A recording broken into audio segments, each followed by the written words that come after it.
Guys, this is Mr. Joshy J, and welcome to your FC Copenhagen versus Manchester United player ratings UCL Matchday 4.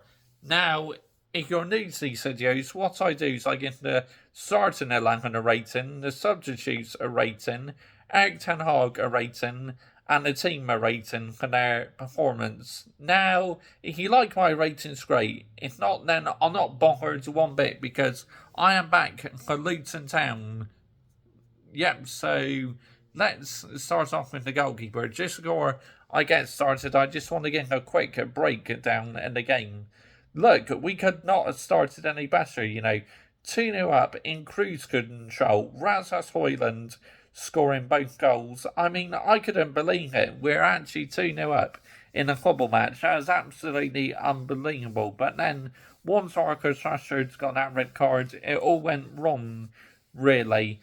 Look, people saying, oh, it's not a red card and that. I can see why the referee sent him off. I mean, when you see other angles, you think, that's not too bad. But he still stood on the player, whether it's accidental or not. So, to me, I think the referee had no option or VAR.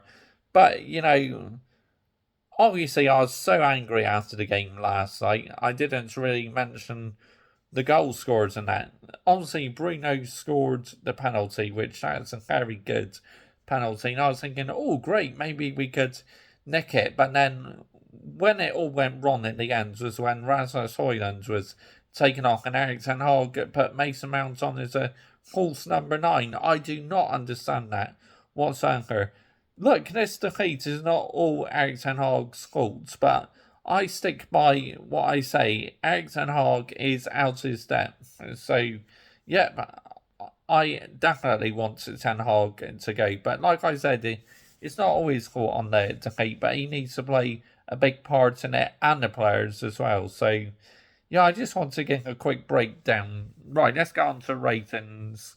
Andre Onana, 7. Yes, I think Andre Onana is 7. When he was called into action, I thought he made some very good things, Andre Onana. So, that's why I'm giving him a 7. I thought one of the saves he could have done a bit better, but apart from that, when he's called into action, he was solid.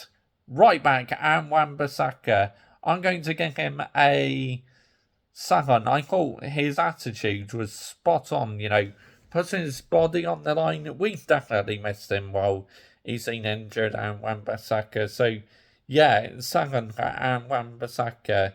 Harry Maguire, I'll give him a solid 6. I thought he did a decent job at defending, not world class by any shape or form, but when he's called into action and dealt with a couple of dangerous games. So, I'll give him a solid 6. Johnny Evans, I'll give him a solid 6 as well, because obviously he went off injured, so you can't really go any higher than that, really.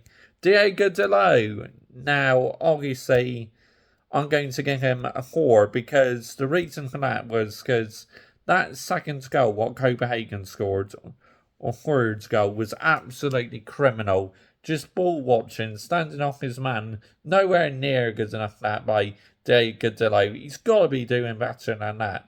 I'm sorry. Shocking defending by Diego Dalot. Cannot defend that in any shape or form, honestly. Shocking. No excuses. Such offensive held. Let's get on to Scott McTominay. I'll give him an average 6. I thought he started the game quite well, but then later on he petered off a little bit. So, had a couple good chances, and then, as I said, started off well, but then just went a bit quiet. So I'll give him a 6. Christian Eriksen, obviously he was sacrificed at half-time for Amrabat. I'm going to give Eriksen a 6 as well. I thought he did a solid job as well. So, when he was called into action in the midfield, I thought he dealt with a couple things very well. But obviously, he's just not got the legs anymore to be a full 90-minute player, unfortunately, Christian Eriksen. So, that's why I'm going to give him a 6. Bruno Fernandes, I'm going to give him a Sahun, obviously for scoring that penalty, that's really good. And I thought his work rate was quite good as well. And obviously, he was very unhappy we lost the game. As captain, that one's going to hurt, isn't it? You've done all you can to get your side back in front, and then only to go and be let down by poor defending. So I can understand Bruno's frustration. To me, he's never captain material. It's as simple as that. But he did do a solid job when he was called into action, Bruno Fernandes. So yeah, that's why I give him a 7. Marcus Rashford on the right wing instead of that Brazilian wanker, Anthony. Obviously, Rashford got sent off, so I'm going to have to mark him down. Whether it was his fault or accidental, you still got to mark him down 3, because obviously the game changed after that. Momentum was on Copenhagen's side, but then the start of the second half, I thought we were playing very well with 10 men, but yeah, whether it's accidental or not, Rashford literally still cost us. So yeah, 3 for Marcus Rashford. No excuses. And he's a left winger, not a right winger, but it's good to not see the Brazilian wanker Anthony starting. So yeah, 3 for Marcus Rashford. And then Garnacho, who was on the left wing, I'm going to give him a 7 because I thought he looked very lively. I thought he had a lot of energy and yeah, was trying to make things happen. I like Garnacho. He's the sort of player who tries to make things happen and definitely has a bright future. He just needs to be used more and play in the right positions, and I reckon he'll be good. And finally, Rasmus Højlund scored 2 very good goals. I'm going to give him a 7. I thought his work rate was fantastic. The movement, and now I think it's 5 Champions League goals he's now scored.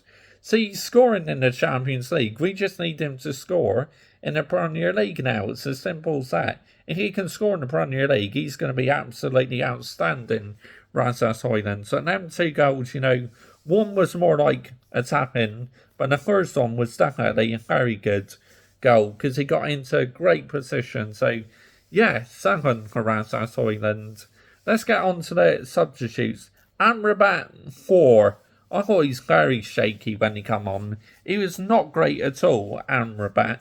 He was very, just looks out of source. Yeah, not good that by Amrabat. So I'm only going to give him a 4.